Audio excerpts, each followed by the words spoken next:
Hi, I'm Martha Doggett, and you're tuned into Pottery Shop. And today I have a very fun guest. He's been on our show once before. You may be remembering that as you meet him. He has done the snakes that we had. They were coils and they were snakes doing wonderful things in buildings and with people who are really snakes. But today I've asked Bud back because he was such an interesting guest and he does such interesting work. And the things that he's brought today are the buildings that you might see on the sets behind me and in front of me and beside me, just everywhere. They're architectural structures. And Bud Reimers has made all these from clay, and he's going to be showing us how he works. This one right in front of me we have on a rotating pedestal, and it just is wonderful. This one's more Victorian. You see the little flag. And you even see the stones up to the structure of the building. And windows, steeples. And we'll be talking about it more in a few minutes. But first, I want to walk over and introduce you to my guest. Once again, Bud Reimers. Bud, thanks again for being here. Thank you very much for having me. I just love what you do. In fact, I just wish I'd thought of it first. It's so good. But I was hoping that you could tell us, I thought maybe if we stand close to these or sit, it gives they're rather large Some of them are quite large, depending on where they were intended to be used or placed. Okay, now most of these, I've seen a lot of these at your home, the day you invited my husband and me to come to your home. Yes. Do you have them any other places? Backyard, deck, just mostly around my home. Okay, your home is just, it's just like a fairyland to walk inside. Could we just kind of bend over and have you talk to us? This is so intricate. I mean, when you think that this was made from clay, it must have taken a very long time. A couple of months to put that together. Doing most of my work between children at school will slow my process down so that I don't get to them real often. But on the average, 2 or 3 months from beginning to the drying and glazing process. Okay, that reminds me, I want to have you tell our audience where you teach and what you teach, and just a little bit about your background before we get totally into this. Well, I teach art at Liberty Junior High School, which is in the Richardson School District. Right. That's grades 7 through 9. Been there for 16 years now. I started my 17th soon. And I teach all 3 grades, 7th, 8th, and 9th grade art. There are ceramic classes for the 7th and 8th graders, and there is a ceramics unit for the 9th graders in the Art 1 program. Well, how does a unit differ from just a ceramics course? 6 weeks versus a semester. I see. Okay. And do your students, I know they don't do these sorts of things. They don't get quite that big, no. Well, or this is, but I bet they like what you do, and it's common for students to kind of copy their teacher and do small things. They can try, and of course I don't have to worry about them copying because some of the processes are a little beyond their abilities at that point. But emanation and is good for their learning purposes. Gives them something to strive for too, doesn't it? Sure.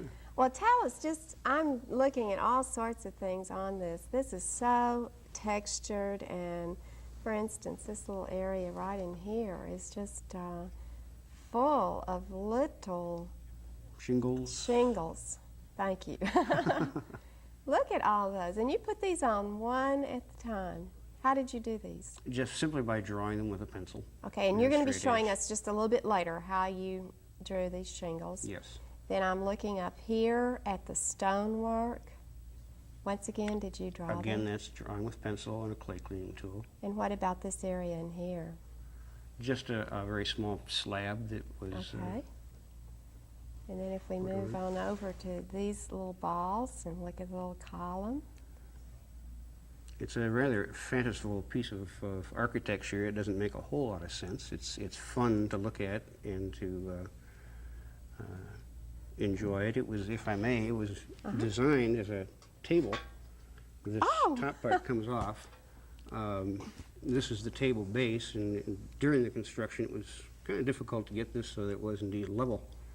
Uh-huh. And then a slab of glass can sit on that, and then the rest of it can go back on. That is a wonderful idea. Oh, And this little chimney top that just sits over here is for incense. for incense. Okay. And I So- love all the, excuse me. Well, I was just going to say, it's both a sculpture and a utilitarian piece if the person so desired.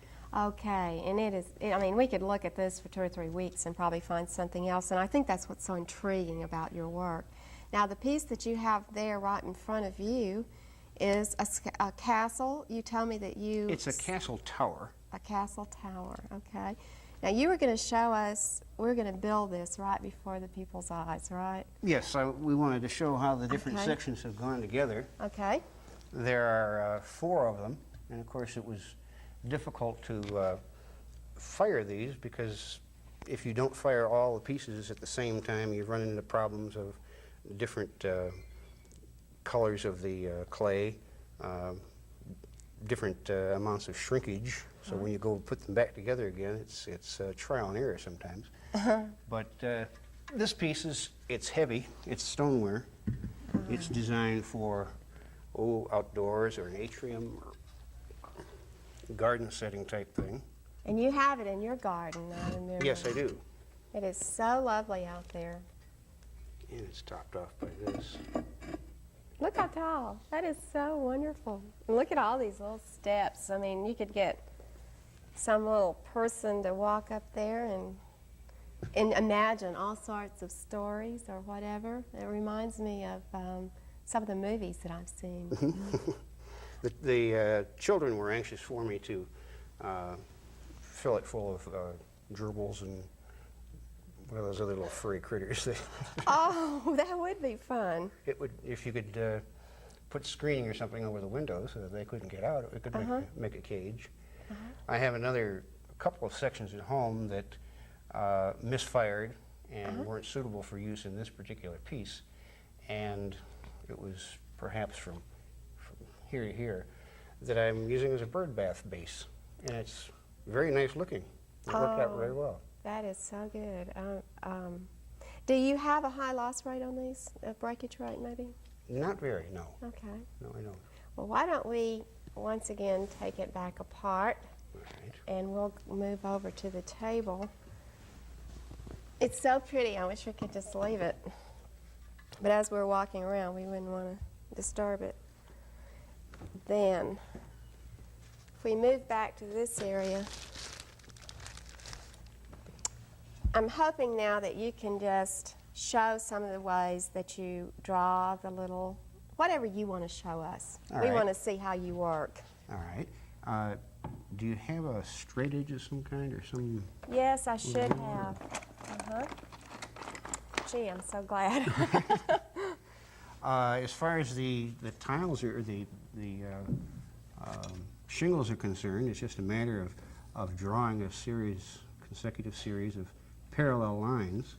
Many times I'll use a small strip of cardboard, and that way I can control the distance between the lines easier rather than freehanding it like this. And of course right now we're working with reasonably wet clay. Yes. Excuse me. And most of your decoration and detail like this are done when the clay is leather hard, and then waiting until it's bone dry to clean it. But just a series of, this can be used for a brick or rock-like texture also.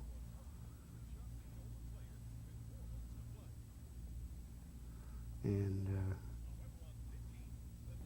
This, just a continuation of that is all it is. well, I can see that why it takes so long. I mean, it's obvious that it would take a very long time to do all these. But when you're working, do you listen to music, or what sorts of things do you?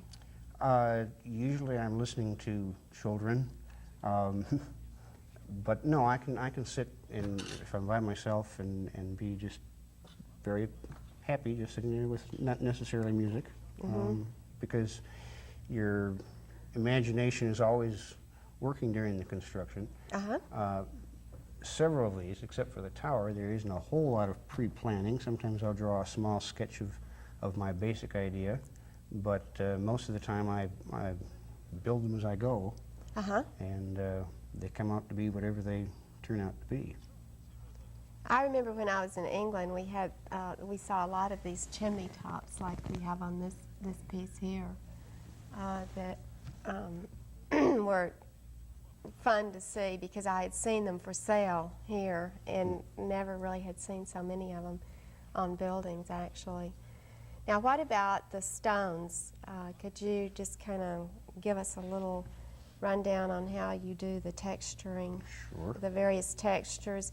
Because a lot of what you're seeing are very thin slabs put together and then textured. Right. Right. Right. The stones are again very freehand. If you want irregular stones, I'm using a pen here just so it'll show up a little bit better. But it's just a matter of drawing different kinds of stone shapes. Whether you want to have a rows of stones that are approximately the same size, and some of them you might have some that are smaller. The difference, do you have a clay tool, a cleaning tool? Oh, I see it right here. Okay. The mistake that most folks make, that I see from my students, is they'll draw the irregular shapes for these stones, and they'll leave it at that. Well, we know that stones in their natural state do not fit together in these very perfect ways. So you have to go back after you're through, and each stone has to be cleaned up and carved so that it's its own realistic self, and you take off all the sharp edges and the points so that they don't look like they were drawn on, but they look like they have been set together with the mortar, and they're a lot more natural looking that way. Oh, I bet your background in drawing and painting and so forth also helps you to know that and think of that. Yes, it does. A study of architecture, architectural drawing and drafting, which I took courses in. Well, with that, we're going to go for a break, and when we come back, we'll be showing you more of Bud Reimers' architectural structures.